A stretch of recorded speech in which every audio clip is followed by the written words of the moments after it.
देख रहे हैं एनएनसी न्यूज। मोदी बात को घुमाकर मतलब ही बदल देते हैं। कांग्रेस रहनुमा राहुल गांधी ने 17 मार्च को मुंबई में एक रैली में कहा था कि हम शक्ति से लड़ रहे हैं। हमेशा की तरह इस बार भी मोदी जी तेलंगाना में एक जलसे से खिताब करते हुए राहुल गांधी के बयान को तोड़ मरोड़ कर पेश करने की कोशिश की। इन्होंने इस शक्ति को नारी शक्ति का जामा पहनाने की कोशिश की और कहा कि मेरे लिए हर माँ बेटी शक्ति का चेहरा है और मैं इनके लिए अपनी जान की बाजी लगा दूंगा।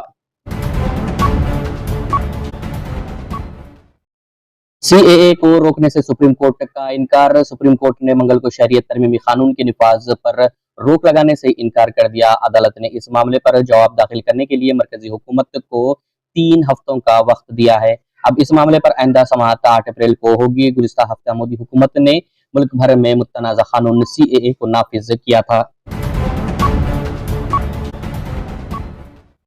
उत्तर प्रदेश में सीएए के मुखालिफ खवातीन नजरबंद। उत्तर प्रदेश में सीएए के खिलाफ एहतजाज करने वाली खवातीन को नजरबंद रखा गया है। 2019 और 2020 के दरमियान सीएए के खिलाफ जबरदस्त एहतजाज मुजाहरों में हिस्सा लेने वाली खवातीन को मुबीना तौर पर नजरबंद कर दिया गया है। कुछ मुजाहिरीन ने बताया कि 11 मार्च को शहरियत तरमीमी एक्ट का नोटिफिकेशन जारी होने के बाद से हर रोज पुलिस इनके घर के चक्कर काट रही है। शाही ईदगाह मथुरा मस्जिद कमेटी की दरख्वास्त मुस्तरद। सुप्रीम कोर्ट ने मथुरा शाही ईदगाह मस्जिद मामले में मस्जिद कमेटी की अर्जी को मुस्तरद कर दिया। मस्जिद कमेटी ने इस तनाज़े से मुतालिक 15 मुकदमात को एक साथ चलाने की इलाहाबाद हाई कोर्ट के हुक्म को चैलेंज किया था। सुप्रीम कोर्ट ने मथुरा के शाही ईदगाह मस्जिद श्री कृष्ण जन्मभूमि तनाज़ा से मुतालिक इलाहाबाद हाई कोर्ट के हुक्म के खिलाफ मस्जिद कमेटी की तरफ से दायर दरख्वास्त पर समाअत बंद कर दी और इलाहाबाद हाई कोर्ट से रुजू होने की इजाजत दे दी। गुस्ताखे रसूल नुपुर शर्मा बीजेपी की मुमकिना लोकसभा उम्मीदवार। शान रिसालत सल्लल्लाहु अलैहि वसल्लम में गुस्ताखी करने वाली बीजेपी की मलऊन लीडर नुपुर शर्मा लोकसभा इंतखाबात में मुकाबला करने वाली है। आसाम के चीफ मिनिस्टर हेमंत बिस्वा शर्मा ने एक्स पर लिखा कि नुपुर शर्मा उत्तर प्रदेश की लोकसभा हल्का रायबरेली से इलेक्शन लड़ेंगी। गजा की 70% आबादी को मई तक तबाहकुन कहत का खदशा। गजा में जारी इजरायली जंग में शहरी आबादी को लाहक भूख और कहत के खतरात के हवाले से अक़वाम मुत्तहिदा ने एक और अलार्मिंग रिपोर्ट जारी की है। पीर को अक़वाम मुत्तहिदा की जानिब से तैयार की गई एक रिपोर्ट में पेशगोई की गई है कि शुमाली गजा की पट्टी में अब और मई के दरमियान कहत फैलने का खदशा है, जहां इस वक्त 3 लाख लोग अब भी लड़ाई की वजह से फंसे हुए हैं। इजराइल के अब तक सिर्फ 250 फौजी हलाक। इजरायली फौज ने बताया है कि गाजा में लड़ी जाने वाली अब तक की इजरायली जमीनी जंग में 250 फौजी हलाक हुए हैं। इन हलाकतों से मुतालिक फौज की वेबसाइट पर पीर के रोज बाज़ाफ्ता बताया गया है। इजरायली सिक्योरिटी फोर्सेस से मुतालिक ज़राए का कहना है कि 239 की हलाकत इतवार के रोज तक हुई थी, जबकि 250वां इजरायली फौजी अल शिफा हॉस्पिटल में होने वाले हमले में मारा गया है।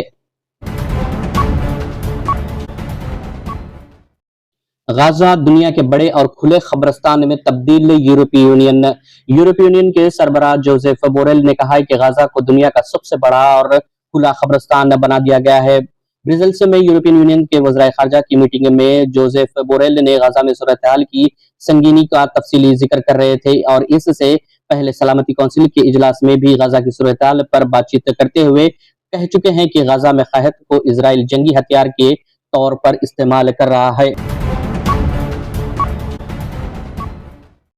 तेलंगाना की फहरिस्त राय दहिंदगान से 30 लाख से जायद नकली नाम हज़फ। विकास राज्य सिर्फ तातीलात में रोड शो की इजाजत। ज़ाब्ता अखलाक पर सख्ती से निफाज। रियासत में 13 मई को राय दही।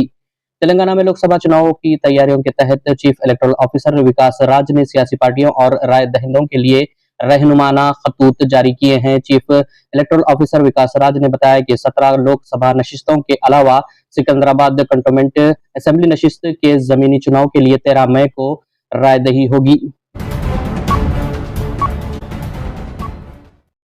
गवर्नर झारखंड सीपी राधाकृष्णन को तेलंगाना और पुडुचेरी की इजाफाई जिम्मेदारी। सदर जमहूरिया ने सौंदरराजन का इस्तीफा कबूल कर लिया। रेवंत रेड्डी को फोन पर इस्तीफे की इत्तला। इजला में 3 दिन से जारी बारिश से फसलें तबाह। तेलंगाना के इजला में गुज़िश्ता 3 दिन से जारी मुसलसल हल्की और तेज बारिशों के नतीजे में तेलंगाना के बेशतर इजला में आम, जाम, मकई और के अलावा दीगर फसलें तबाह हो चुकी हैं और तेलंगाना के कई इजला के काश्तकारों ने गैर मौसमी बारिश के सबब फसलों को होने वाले नुकसानात से वाकिफ कराते हुए कहा है कि अचानक होने वाली इस गैर मौसमी बारिश के नतीजे में तैयार फसलें तबाह होने लगी हैं और मुसलसल तेज हवाएं और गरज चमक के साथ बारिश के नतीजे में खड़ी फसलों को नुकसान भी हो रहा है। नाजरीन, हमारे यूट्यूब चैनल को सब्सक्राइब करें और फेसबुक पेज को फॉलो ज़रूर करें और हमारे वीडियोस को लाइक और शेयर ज़रूर करें ताकि आपको देश और दुनिया की ताज़ा खबरें हासिल होती रहें।